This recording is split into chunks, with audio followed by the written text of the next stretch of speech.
জুলাই অভ্যুত্থানে শেখ হাসিনা সরকারের পতনের পর বরগুনায় আওয়ামী লীগ নেতার ব্যবসা প্রতিষ্ঠানে ভাঙচুর ও লুটপাট চালায় বিএনপি নেতারা। ১৯ অক্টোবর এমন অভিযোগে করা মামলায় ৩ ইউপি সদস্যসহ বিএনপির ৬ নেতাকে কারাগারে পাঠিয়েছেন আদালত। বরগুনা প্রতিনিধি মোহাম্মদ মাসুম বিল্লার পাঠানো তথ্যচিত্রে বিস্তারিত জানাচ্ছেন শেখ ফরিদ। বরগুনায় আওয়ামী লীগ নেতার ব্যবসা প্রতিষ্ঠানে হামলা ও লুটপাটের অভিযোগে করা মামলায় ৩ ইউপি সদস্য সহ বিএনপির ৬ নেতা কর্মীকে কারাগারে পাঠিয়েছেন আদালত। ১৯ অক্টোবর এই আদেশ দেন বরগুনা দ্রুত বিচার আদালতের বিচারক এস.এম. শরীয়ত উল্লাহ।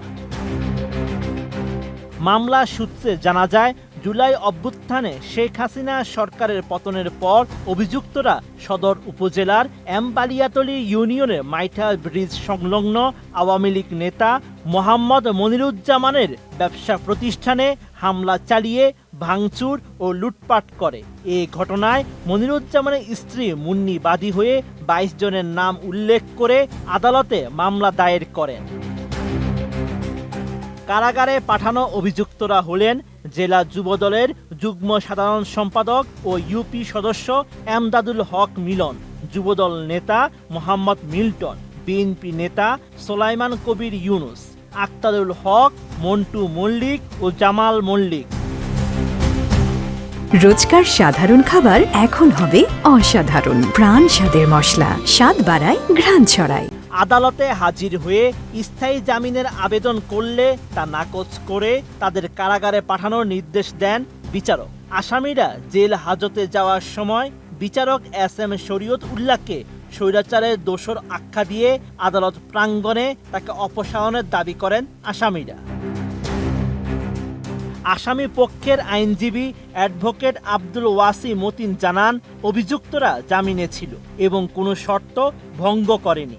এছাড়া ৫ আগস্টের ঘটনায় হওয়া মামলাগুলো প্রত্যাহারের প্রক্রিয়াধীন। মামলার বিষয়ে যেহেতু রাজনৈতিক উদ্দেশ্য প্রণোদিতভাবে আওয়ামী লীগের দোসররা মিলে এই মামলায় বাদীর স্বামী এবং সাক্ষীরা সকলেই আওয়ামী লীগের লোকজন।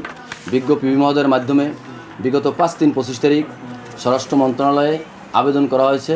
সে আবেদনের কপি আমরা বিজ্ঞ বিচারক মহোদয়ের কাছে আমরা আবেদন করেছি। আমরা বলেছি, যেহেতু এই মামলায় সকল সাক্ষীরাই আওয়ামী লীগের, সকল সাক্ষীরাই বাদীর আত্মীয় স্বজন, এইটা বিচারিক স্টেজে আপনি সাক্ষী প্রমাণ নিয়ে বিষয়টি দেখবেন। কিন্তু বিজ্ঞ বিচারক এই মামলায় আসামিদেরকে জেলহাজত প্রেরণ করেছেন। ফেসিবাদ মুক্তির আন্দোলনে যারা আজকে আসামি, তারা অংশীজন ছিল, আজকে তারা ক্ষতিগ্রস্ত হয়েছে। আমরা ফেসিবাদ মুক্তির সময় আমিও জেলহাজতে ছিলাম, কিন্তু দেখা যায় এখন আমরা সেই ফেসিস থেকে বাংলাদেশকে মুক্ত করতে পারি নাই। Desk report, ATN news.